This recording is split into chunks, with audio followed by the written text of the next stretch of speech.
TV favorite Fiona Phillips has just two important words to say to the public: thank you. Thank you for the outpouring of love and support since she revealed in Wednesday's Mirror she has been diagnosed with Alzheimer's. Thank you to all the ordinary people who have stopped her in the street to say, "Good luck, we're rooting for you." Thank you to all the celebrities, politicians and sports stars she came to know during more than a decade on the breakfast TV sofa, for sharing their love and concern. And above all, thank you to those scientists and medics running the revolutionary trials she is on at University College Hospital, London, to find a drug which will stall or even reverse the disease. Fiona, 62, says, "People have been so kind to me. Because I was worried about sharing the news I have this awful disease. I was anxious people would be staring or whispering about me or would just write me off as a batty old woman. But there has been incredible kindness. And so many people have told me about how Alzheimer's has hit their families, as it has attacked mine, and somehow it just makes them feel a little bit less alone." Together we read through some of the messages Fiona, married to ITV This Morning editor Martin Frizzell, has received. One is from a reader who says he bumped into her at a TV studio when he was a bodyguard for Wayne Rooney.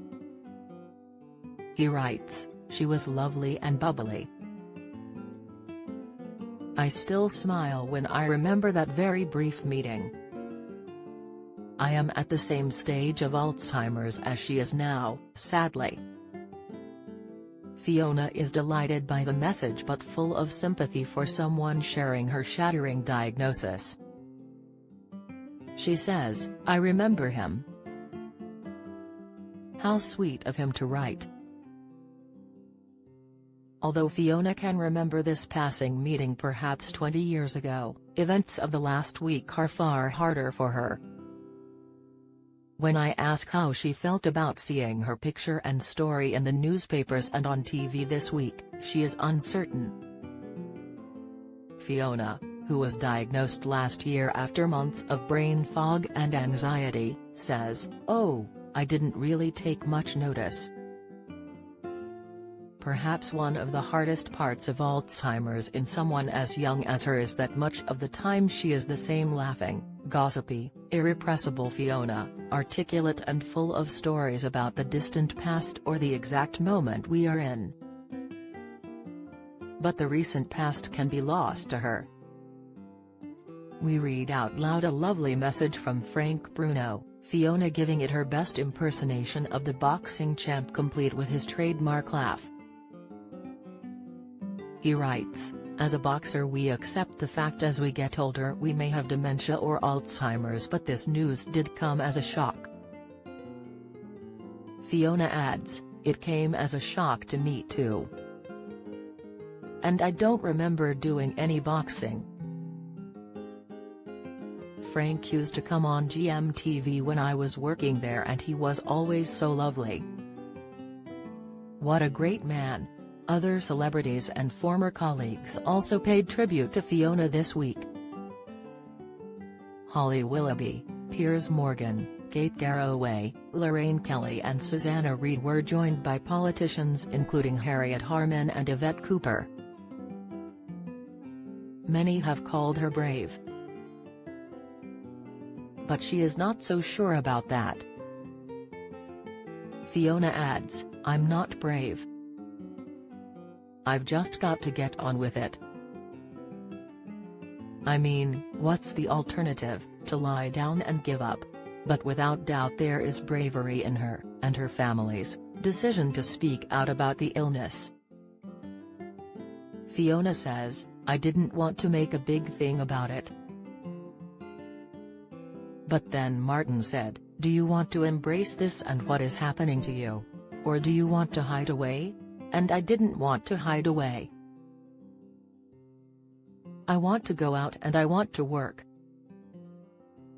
And why should Fiona, or anyone with Alzheimer's, feel they must hide as if they've done something wrong or their condition is somehow shameful. Fiona remembers how her mum Amy, who developed dementia in her late 50s before dying with it in 2006 aged 74, was initially desperate to keep her illness secret. Soon after her dad Neville was diagnosed with the disease, dying in 2012. Fiona adds, "Mum didn't want anyone to know she had it. It was like it was shameful, and it is sad people have been made to feel like that.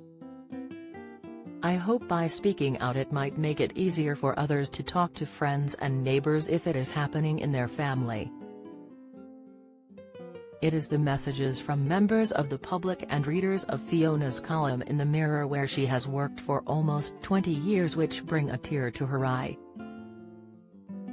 Val Stead from Pontypridd in South Wales writes, "You have the support and understanding of all your followers. Many are on Team Fiona." Fiona says, "What a lovely woman."